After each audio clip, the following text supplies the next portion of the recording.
Hello, everyone, and welcome back to Team Dinner. My name is Jack Maloney, and my guest today is Chef Erin Miller from Urban Hearth in Cambridge. Yeah, thanks for having me, Jack. Thank you for coming in. And we are eating Second Street Cafe from East Cambridge. Pastries, muffins, pancakes, breakfast sandwiches. We're taping early, so that's what's on the menu. Breakfast of champions. That's right. So let's get in with the hard-hitting questions, right? What is a question I like to start off with is what's one of the best meals you've had recently? Well, I was just explaining earlier that for me to go out to dinner is actually a rarity, and it's a question I get all the time. But when you work 6 nights a week, Yep. And the only night you have to go out is Monday, there aren't a lot of places open, which is a challenge.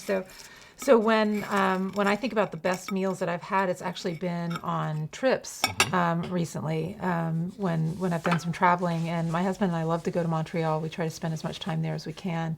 It feels like a world away sort of getaway, but that you can drive to. Yeah. So we've had some phenomenal meals in Montreal on our last couple of visits. Some of them, chef's counter experiences similar to what we do, but some of them just, really great bar food. Really great traditional kind of Quebecois style food, and it never disappoints. Yeah. Have you ever been to Quebec City? I've not yet, but I've heard it's phenomenal. It is. If you like that French-inspired part of Montreal. Yeah. My wife and I went once. We went over New Year's a couple years ago. It was like a last second. We drove. It was like 6 hours straight up. Yeah. It is as unique of a place. You don't feel like you're in. Yeah, you were in it's Boston. Beautiful in the holidays it's too, incredible. right? Yeah. We didn't see the sun for 3 days. It was like gloomy, chunks of ice floating down the river. It's cold, it's dark, but like the people are amazing. So I would say that next add it on to your my list, right? Add it to the list. Yeah. It's 2 hours past Montreal, basically. Great. It's a little far, but it's okay. and what is inconvenient is there's no direct flight. Right. So right.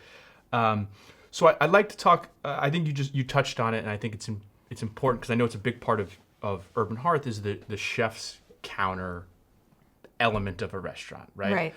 Right. Can you kind of talk about that and what, in your opinion, makes a good chef's counter? What is the involvement or the interaction? Like what about that? I think was so important for you to include in Urban Hearth. Yeah, I think there are a lot of different approaches to kind of the chef's counter model, their tasting counter model, and ours is special in a number of ways because primarily because of the size of our space.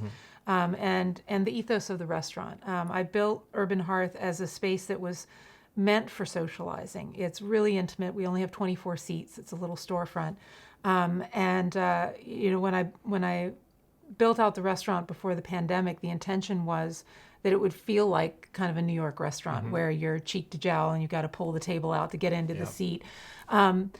Because we wanted that energy and we wanted people to feel this sense of community around the table, especially in a place like Cambridge where it's a transient community. There's a lot of people coming, a lot of people going. It's very cosmopolitan and lively, but folks don't actually.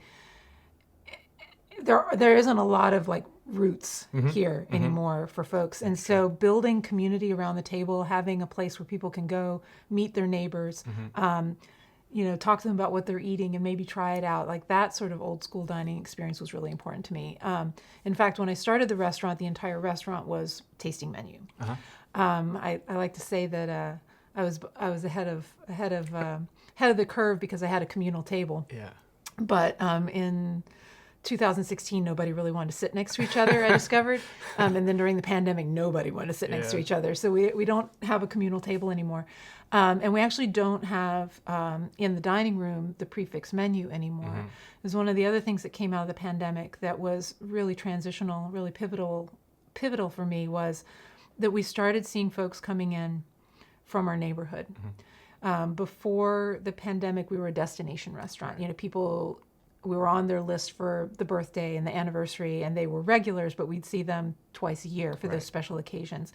And then when we had to reboot, the 2 days after the pandemic, we reopened with a skeleton staff, me and 2 other chefs, and doing family meal, and I mean everything we threw at the wall, we did.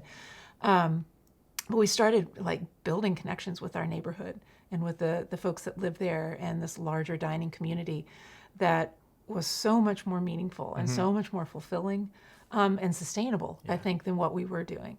And so we stayed with an a la carte model from there, and it's still very much driven by seasonality, by locally sourced food, by the relationships that we've built with our farm partners and the fisheries and the purveyors in this area. And it's, telling their stories and kind of extending that sense of community outward is still very much part of what we do day in and day out. And then the chef's counter is an even more intimate experience. And quite honestly, it's that space where I can kind of scratch that creative itch, where I can do the sort of much more involved, much more kind of, I wouldn't say abstract, but technical cooking that I love and that I find really challenging, but always trying to keep it within this kind of contemporary American lens, with a strong focus on our region, on what is seasonal, exploring like the ingredients that we have here and now, and exploring the wonderful stories behind where they come from, and how they're part of the heritage of the dining scene and of the community here. So Chef's Counter is 4 seats in the kitchen. It's a really intimate space, so we call it a 4D experience because we do sometimes splash things on people. And it's 5 to 8 courses depending on the night, and sometimes that menu changes night to night depending on what we're working on. Kind of use it as a laboratory for workshopping ideas and celebrating some of the things that I'm foraging. I spend a lot of time, 10 months out of the year, not right now, out doing both urban foraging and foraging further afield for native ingredients. And we share a lot of those and kind of the history and knowledge that I have about those ingredients and cooking with them with our guests at the Chef's Counter. So. That's super interesting. Let's go into that a little bit about foraging, both urban foraging and what are you looking to get? To me, as a very unsophisticated mind, I think of like mushrooms, right? That would be probably the extent of my foraging. But I'm very curious. Like, so what are you looking for? Where are you kind of going? And can we just talk a little bit about that process, because that's interesting. Well, I love this newfound fascination with foraging that a lot of folks have, and I think a lot of that goes back to the pandemic, and a lot of us just sitting at home kind of thinking like, well, what am I going to do now? I'm going to make sourdough, and I'm going to figure out how you find mushrooms for it sparked an interest in ecology, in sustainable agriculture, and in sustainable food sourcing. There were a lot of questions that people kind of were grappling with during the pandemic, and it led to a lot of interest in it.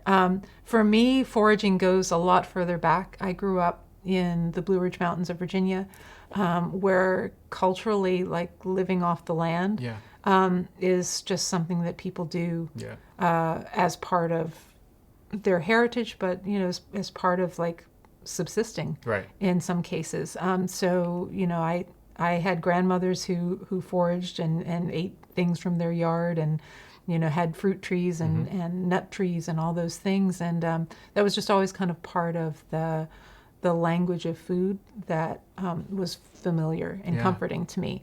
And so as I have kind of evolved as a chef, bringing that element back into my toolbox of, including those ingredients, but also educating myself and educating diners about this place where they live, and that even though we are urbanites, even though we live in a city, we are surrounded by the natural world. Yeah. And then what, as a, you touched on the seasonality, right? The local, are there any difficulties that poses, right? Like we are, right? We're not in California, right? Yeah, There's yeah, not yeah. a 12-month growing cycle. Like, it was 6 degrees when I woke up this morning, right? What are some of the difficulties that you have to navigate as someone in the Northeast, sourcing everything like hyper local? Yeah, it requires an attitude adjustment, Yeah. because we are conditioned Yeah. to thinking that everything is in season all the time. Yeah. And I think that, my interest in seasonality comes largely out of a desire to have best things Yeah. when they are at their best. And so when we serve strawberries in our restaurant, and when I'm in the mood to eat strawberries, it's strawberry season. Right. It's because they taste nothing like strawberries that you get from, the grocery store that have come from California or Florida and have been on a truck for a week. And, they are a completely different creature. And there's something transcendent about that, something so exciting about it, and just like exhilarating for me.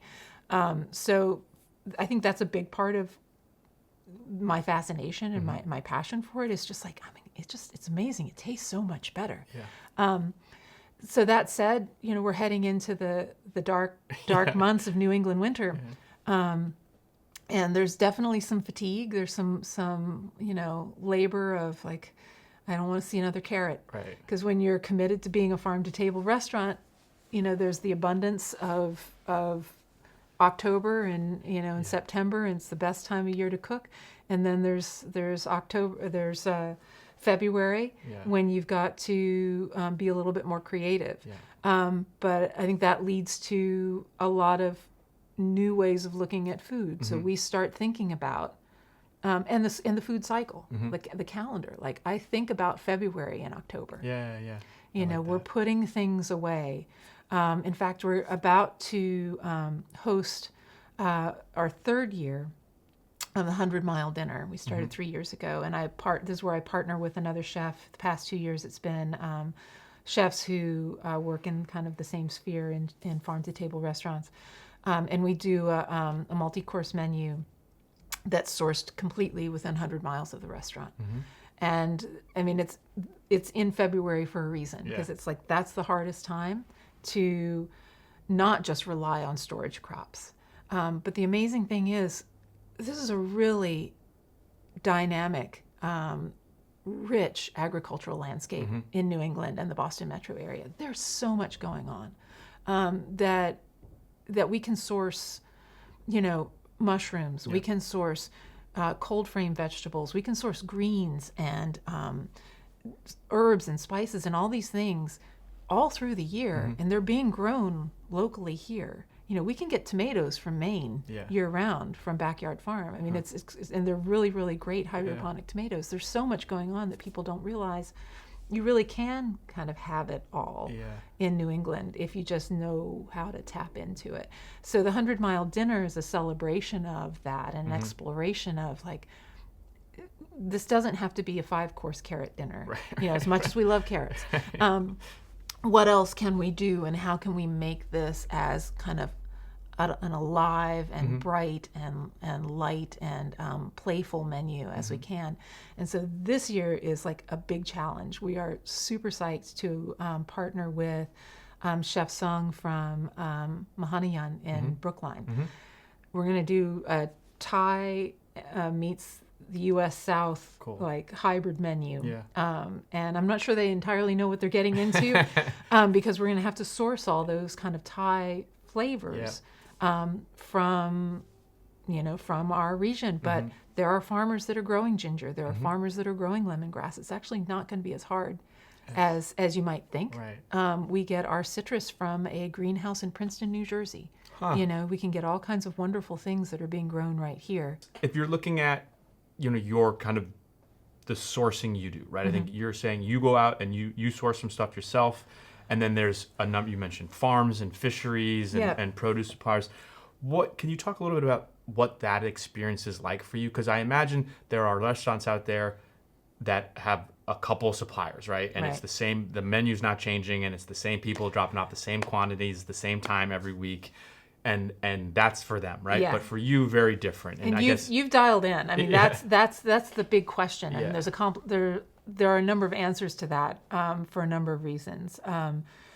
Sourcing for us is a big part of what we do. Yeah. It's a big part of my job, and I'm teaching my sous chefs to do it now very intentionally.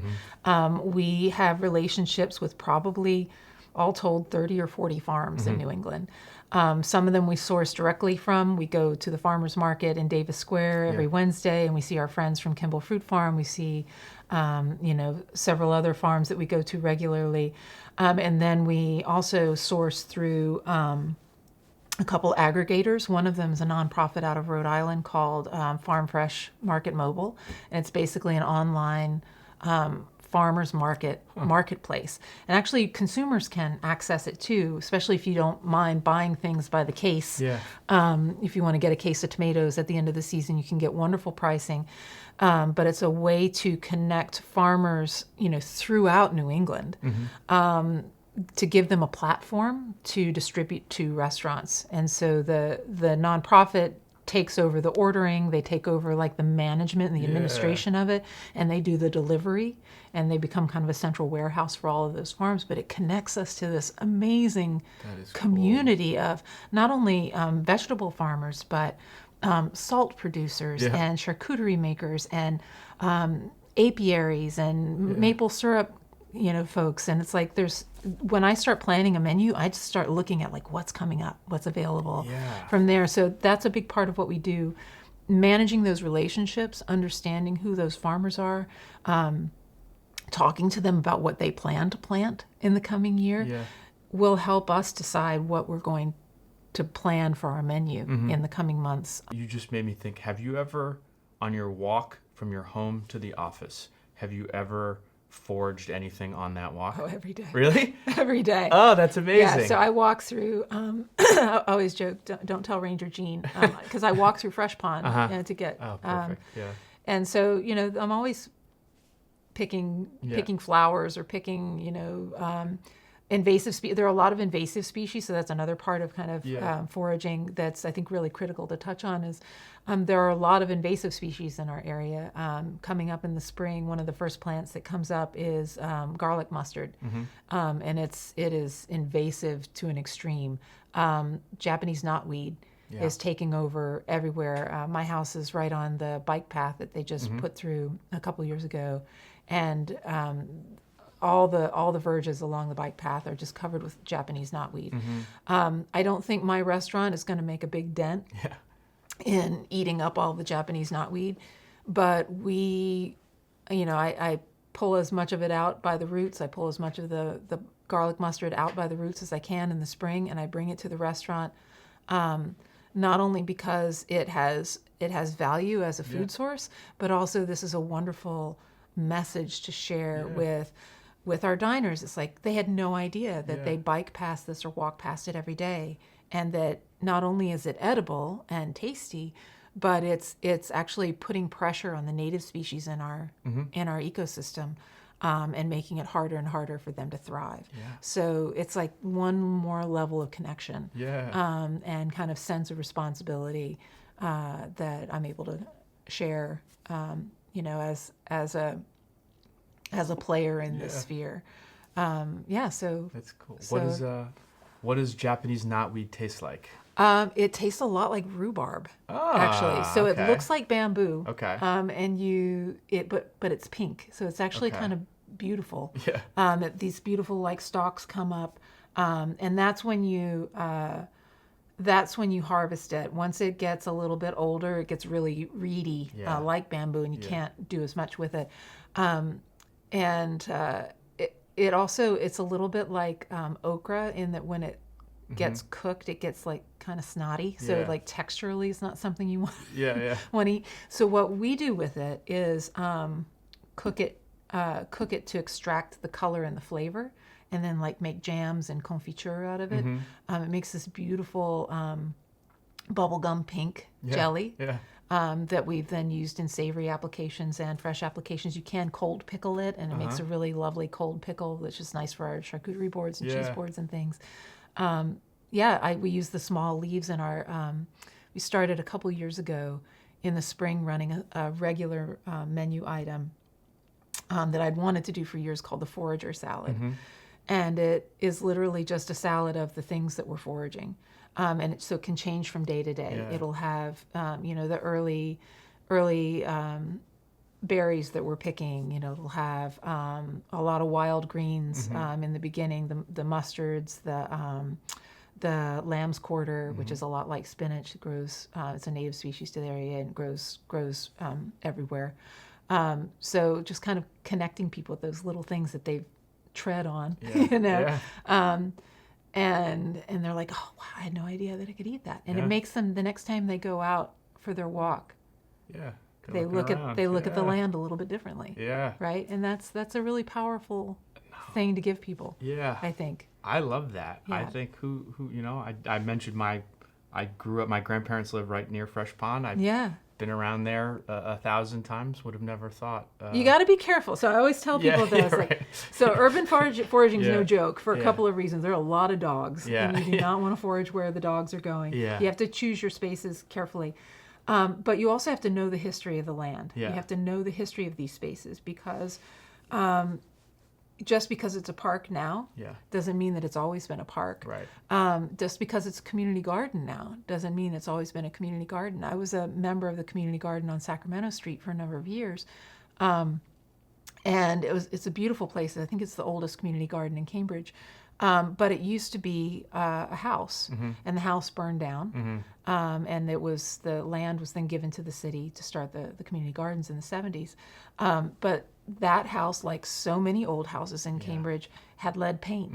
And so when it burned down, all that lead paint, went into the soil. And so there is a lot of spaces that are kind of wilded or rewilded in our area that can be contaminated, and you would never know it. So that's why most people in that community garden will test their soil before they plant, because there are spots there that are perfectly fine and have no issues, and then there are some spots that have really, really bad soil quality. So then they put in raised beds and bring in soil. So it's complicated. The area around Fresh Pond is complicated, and the one reason that I know Fresh Pond is a great place to forage is because it's the city's water source, right? And it has been for a long time. Right? It's a protected space. So when you're out in the countryside and you're foraging around farmland or something like that, you have to think about, what kind of farm is this? What are they farming? What kind of chemicals are they using? How long has it been a farm? How long has this been a woodland? It requires doing a little due diligence and really understanding not only the complexity of the land that you're foraging on, but the impact that you may have by taking things from that environment, and whether it's the best thing to be doing or not. Right? Oh yeah. This is There's a lot to think about when you're walking through the woods. Truly. Another thing I'd like to talk about, because you mentioned it earlier, is, and we are in New England, I think a lot of people associate seafood, right? And I guess you mentioned fisheries that you work with. I guess, can you talk a little bit on that process? Because as someone who's, again, uneducated in all these things, right? There's wild caught, there's farm raised, and beyond that, I don't know, right? And those are big blanket terms, and I'm sure there's people using terms in effect or inappropriately or whatever it is, right? So and seafood is another one of those things that's like it's kind of a Pandora's box. The more you know, and I think a lot of people just prefer not to know. It's kind of easier not to know. And I don't think you can make blanket statements like all farmed is better or all farmed is bad, especially in certain sectors where there's some phenomenal farming going on. We source steelhead trout from a closed aquaculture system in the Hudson River Valley that is this wonderful sustainable program. They are recycling the water that they use. Cleaning it, recycling it. They're using the waste that they remove from the water to feed the crops in the adjoining fields that support the feeding the fish. It's like this. It was a system that they imported from Japan, and they're doing this phenomenal work. But then there's a lot of salmon, open water salmon fishing that's going on all along coastal, Maine and up into the Maritimes. That is not 100% great. You Yeah. know, where you've got overcrowded fish pens, and Yeah. you've got fish getting loose, and they're putting a lot of antibiotics into the water column, and there's a whole host of challenges around that. So when it comes to sourcing seafood, and I would say probably 70% of the protein that we serve on our menu is seafood. We try to focus on building relationships with the distributors that put a lot of emphasis on accountability and traceability in their seafood. So Red's Best is one that we've worked with for years. We work with a couple other smaller organizations that have direct relationships with their fishermen, and so we know where the fish is coming from. Nothing is on our menu that isn't from the North Atlantic or farmed within New England. We are blessed to live in a place that has such extraordinary seafood, such abundance. I do not need to be serving snapper on my menu. I love it. I love grouper. I'm a Southern girl. I grew up eating those things. But there's so much phenomenal seafood here, and there's so many stories to tell here about our aqua systems and kind of what's going on in the fisheries here in New England, the pressures that are on them, both from global warming, but also just the economics of fishing and how challenging it is. Like being in the restaurant business or farming or anything, it's a complicated industry to be in. There's so much to such deep oceans to plumb here. We don't tend to go beyond that. So we put on the menu what is in season, what we can get with some consistency, and then the chef's counter sometimes will just be something special that our fishmonger is getting, and he can only get a few of them. We put tautog on the menu this past year. It's not something that's regularly seen on menus because it tends to be a bycatch, but it's this phenomenal native species. It's a deep water fish. It looks a little bit like a mahi. It has a similar texture, and it eats crustaceans. It eats baby clams and crab and that sort of thing, and so it has kind of that sweetness from shellfish as well. There's just so much out there to play with, and it's one of my favorite things to cook. So let's do this here. I am someone who lives in the greater Boston area, and I am curious about not buying my food from the grocery store anymore. I don't have a restaurant. I cook for myself and my family a couple nights a week. But I'm curious in more local shopping, more seasonal shopping. What advice do you give me? Where do I start? CSAs, if you can do it. There's been an explosion of CSA, community supported agriculture, in the Boston metro area since I've lived here. I've been here 16 years. For not only in the summertime, but throughout the entire year, you can partner with farms and get a regular, whether it's weekly or biweekly, delivery of farm fresh produce. And it's literally what they have in stock, what they're pulling from their fields that week. And I can't extol the virtues of supporting farms through CSAs enough, and there's a number of reasons. The first thing is for a summer CSA, you order or you join usually in February or March. So you're putting money into their pockets when they don't have any ready income. You're supporting the kind of the sustainability of the farming community from that perspective. But then you get these regular deliveries of boxes of vegetables that are always so fresh. They'll last in your refrigerator for weeks compared to things that you'd get from a conventional grocery store, something that's already been, in a package for weeks. It lasts forever. The taste is profoundly different. And it also, I think it's so much fun to get this mystery box of things. That a lot of it's going to be familiar stuff. It's stuff that you know how to cook with.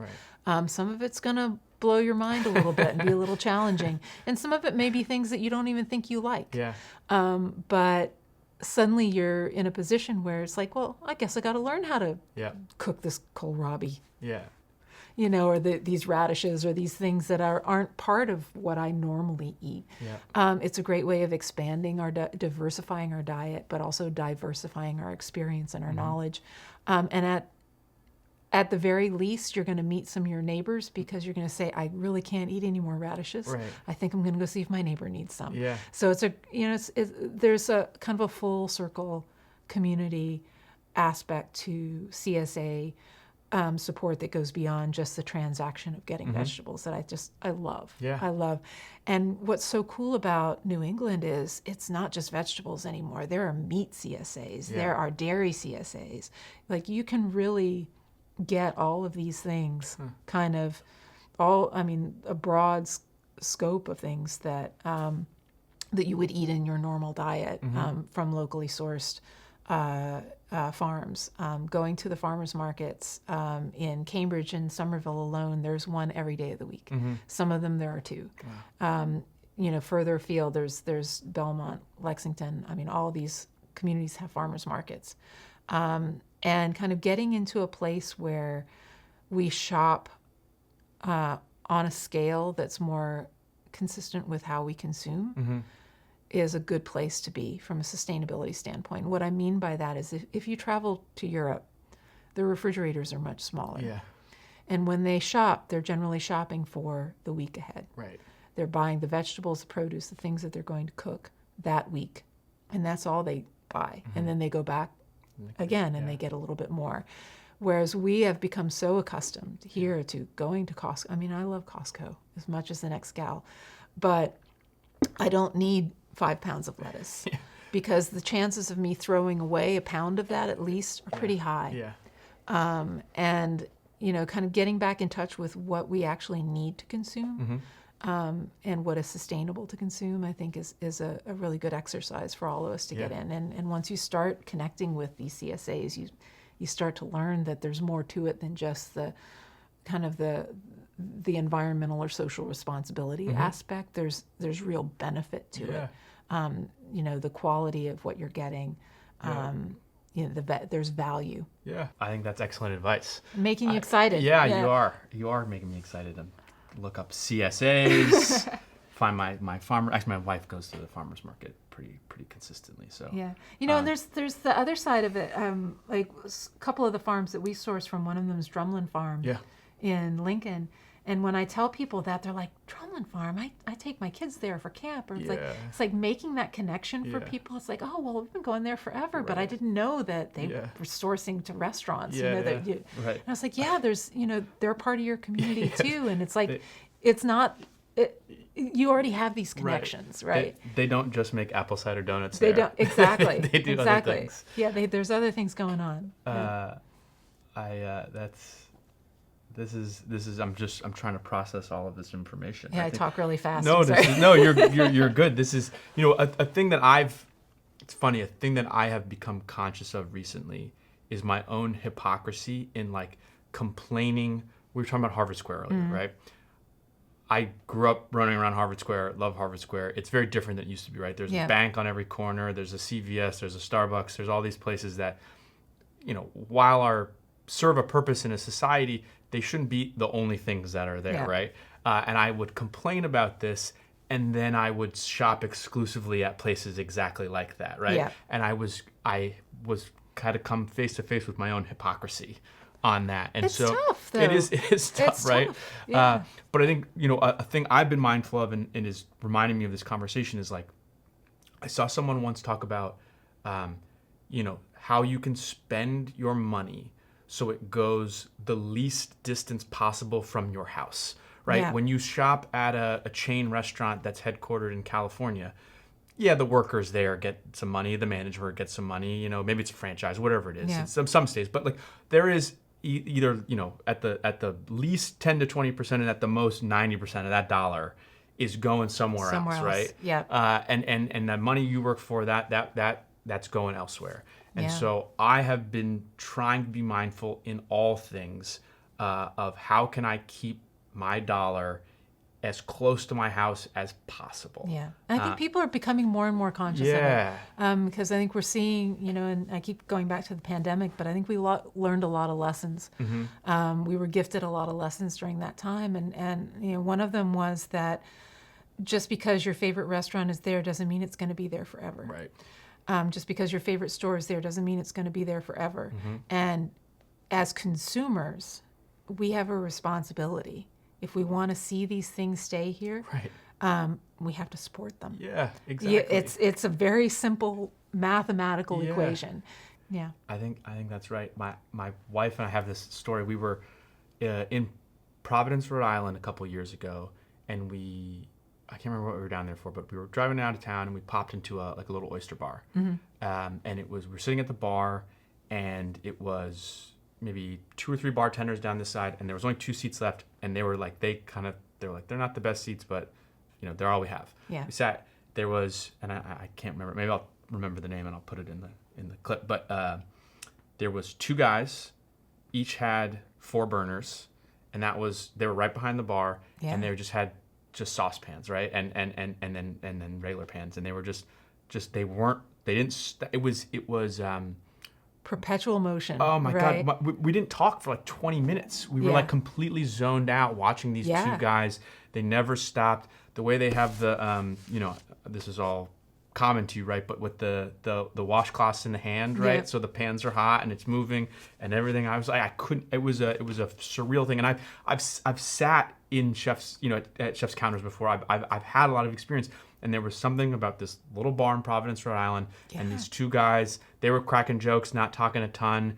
The orders didn't stop. They just ticket, and it was one of the cooler it's experiences wonderful I've to ever see had. it, isn't it? And I think it affects like how you engage the food that you're eating, right? I mean, in some level, it makes it taste better because you've seen kind of the process.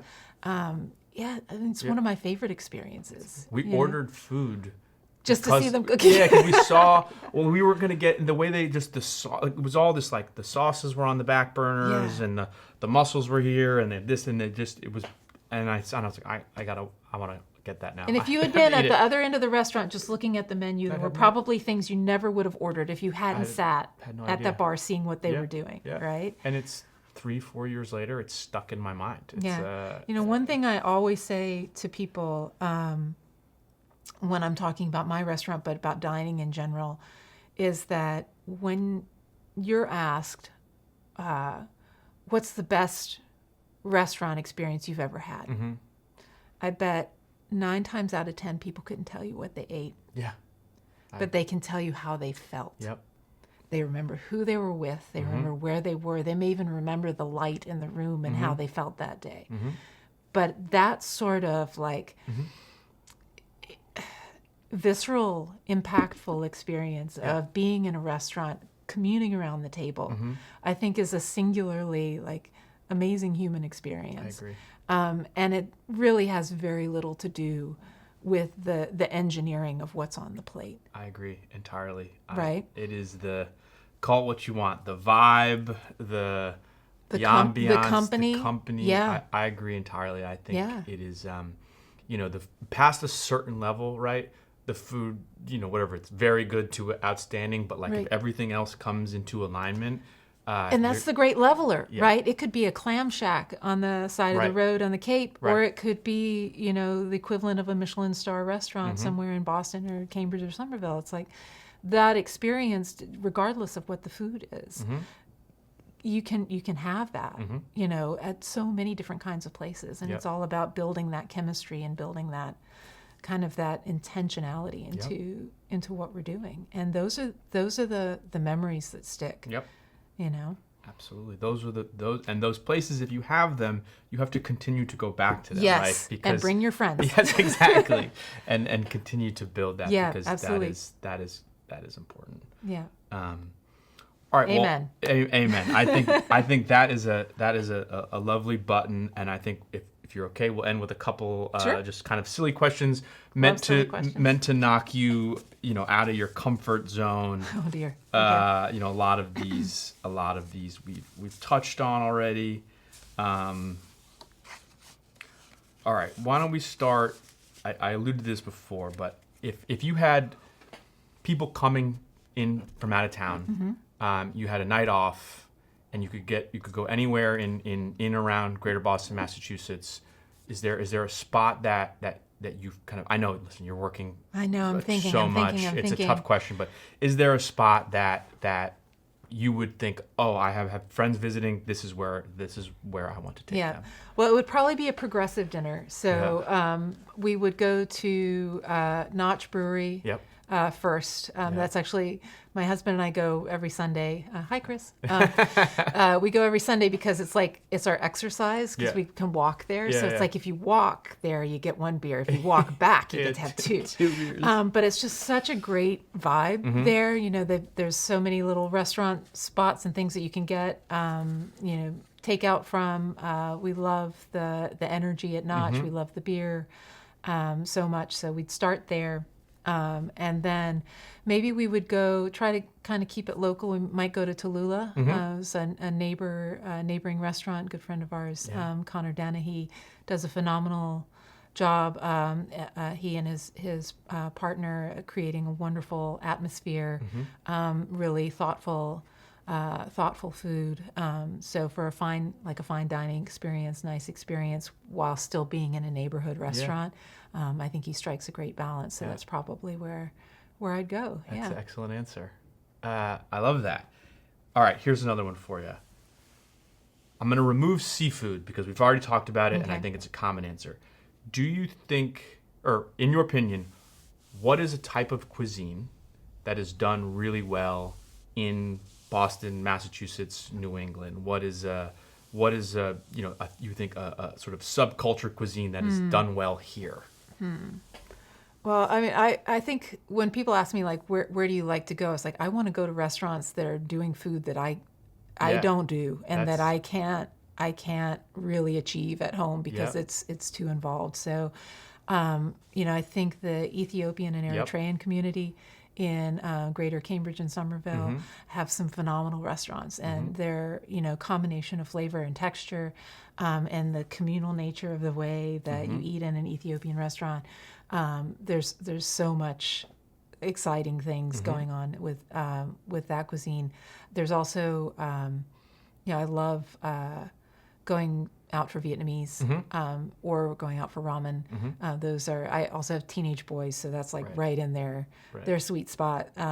So we tend to do a lot of that, and I think there's so many great places, and the nature of ethnic restaurants, but places like ramen places in particular is that they don't need a huge footprint. Right.